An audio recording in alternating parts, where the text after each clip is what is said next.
চট্টগ্রাম বন্দরের নামে হাহাকার না, দুর্নীতির করিডোরে চাঁদাবাজদের কফিনে শেষ পেরেক ঠোকার সময় এই সময়টা।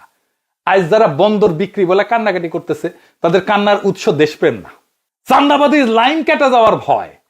চট্টগ্রাম কন্টেনার টার্মিনালকে বিদেশি কোম্পানির হাতে দেওয়ার প্রস্তাব আসার পর থেকে যাদের গলা ফাটতেছে, তারা কিন্তু মুখে উচ্চারণ করতেছে না যে এই টার্মিনাল এতদিন ছিল সাইড পাওয়ারটেকের হাতে, একটা দুর্নীতিগ্রস্ত মাফিয়া চালিত কোম্পানির হাতে, আওয়ামী বান্ধব কোম্পানির হাতে, আওয়ামী লীগের লোকের হাতে, যাদের মালিকারা শেখ হাসিনার পরিবারের ক্যাশিয়ার ছিল, আর যাদের মাধ্যমে হাজার হাজার কোটি টাকা পাচার হয়েছে।